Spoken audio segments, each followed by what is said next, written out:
Olá pessoal! No vídeo de hoje nós vamos falar a respeito de alergias de pele.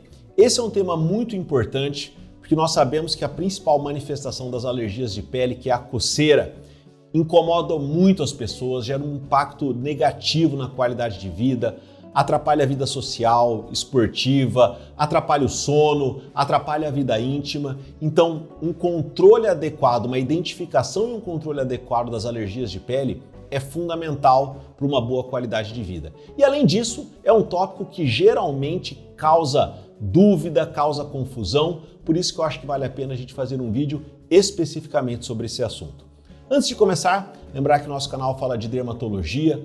Toda semana tem vídeo novo aqui no canal. Se você ainda não é inscrito, não deixe de se inscrever. Se você já conhece, já gosta do nosso conteúdo, aperte o botão de curtir, porque isso nos ajuda a chegar a muito mais pessoas.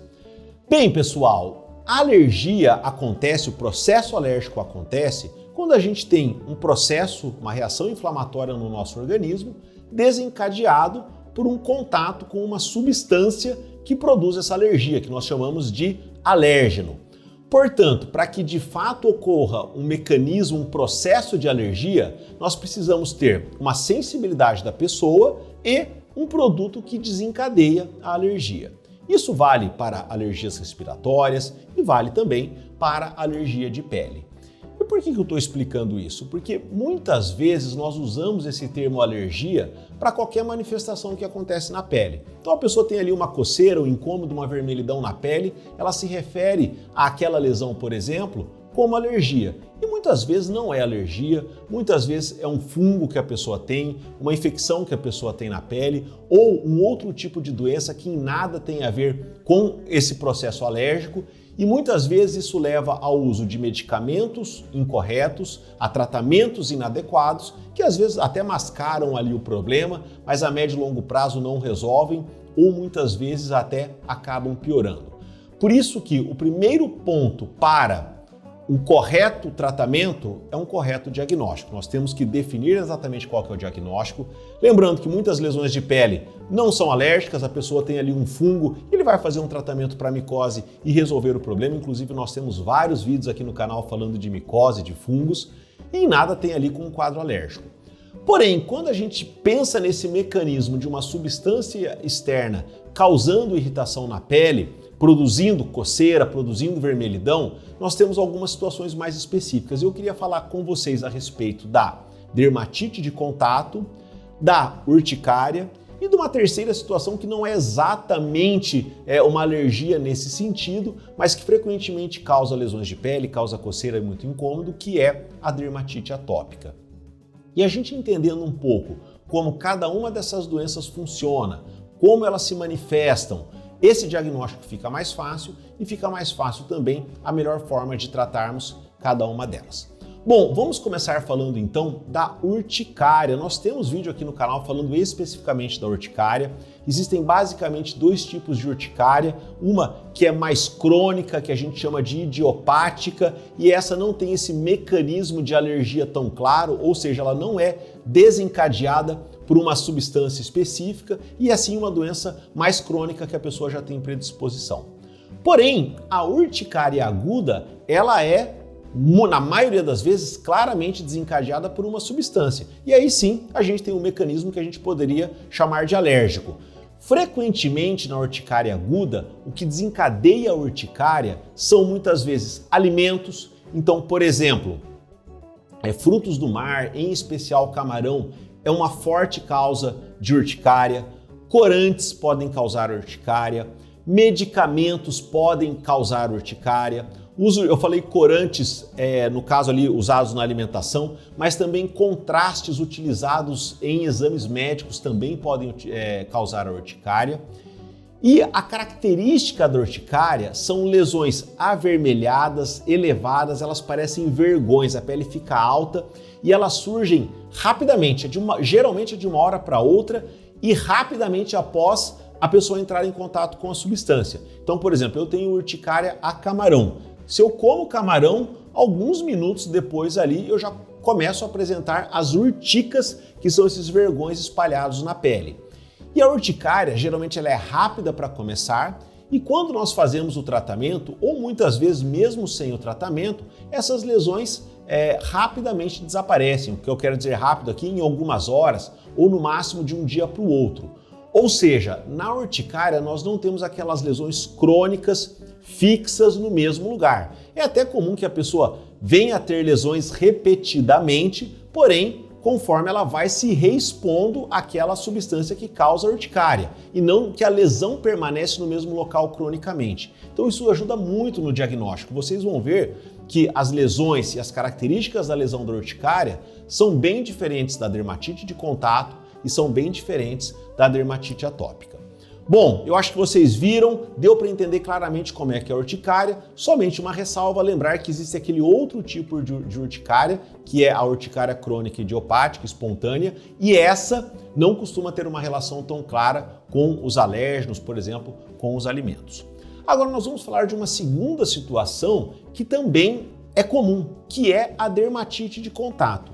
E geralmente a dermatite de contato ela não é desencadeada por um produto que você comeu, por um medicamento, ela é desencadeada por uma substância que realmente você entra em contato. Então, exemplos aí de dermatite de contato. A pessoa às vezes tem dermatite de contato no rosto por uso de maquiagens, por uso de cremes, protetor solar, batom, ou no caso do esmalte, ele frequentemente causa dermatite de contato na região das pálpebras. Ah, mas por que? Se a gente passa o esmalte na unha, por que ele causa lesões ao redor das pálpebras? Porque a pele da mão é uma pele grossa, espessa, mais resistente. Muitas vezes nessa região a pessoa não desenvolve sintoma. Porém, às vezes ao manipular, coçar a região da pálpebra, que é uma pele fina, que é uma pele muito delicada, desenvolve-se lesão nessa região. Outros exemplos de dermatite de contato, a pessoa que tem alergia à luva de látex, ou pessoas que trabalham, por exemplo, na construção civil, ou trabalham com resinas, ou trabalham com produtos de limpeza. Então, são situações muito frequentes que levam à dermatite de contato. E aí, uma pista importante, na dermatite de contato, geralmente as lesões são mais localizadas naquelas áreas em que a pessoa entra em contato com o produto. Então, uma pessoa que tem dermatite de contato nas mãos, nós vamos pensar nos produtos que ela usa no dia a dia, na higiene, na limpeza, no trabalho. Ou uma outra situação que é muito comum, a dermatite de contato ao níquel. O níquel é uma substância muito presente nas bijuterias. Então, as pessoas que têm dermatite de contato ao níquel, geralmente têm lesões no lóbulo da orelha, no contato do brinco, ou na região do colo, onde tem colar, pulseira, relógios, anéis. Então, isso nos ajuda muito. Ou mesmo no local do contato do abdômen, com o cinto ou o botão da calça, gera lesão nessas regiões. E diferentemente da urticária, as lesões da dermatite de contato, elas têm um outro aspecto. Existe uma vermelhidão de pele, mas geralmente não faz aquele vergão alto, liso. A pele fica vermelha, às vezes ela fica descamativa, às vezes a gente usa um termo que a gente chama de liquenificado, então começa a aparecer pequenas fissuras na pele, nessa área que a pessoa coça. Uma outra característica da dermatite de contato, geralmente ela não é tão rápida no surgimento e regressão da lesão. Então sim, o surgimento da lesão depende da exposição do contato ao produto, mas ele não costuma ser tão imediato como na urticária, e mesmo quando a pessoa suspende o uso daquela substância, geralmente demora alguns dias para que a pessoa melhore. Ou seja, as lesões tendem a ser mais crônicas, mais persistentes.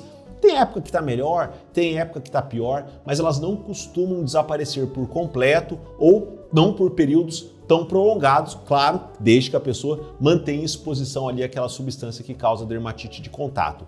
Então, apesar de serem processos alérgicos, quando a gente olha esse contexto, a característica das lesões, os locais, isso nos ajuda muito a diferenciar um diagnóstico de outro.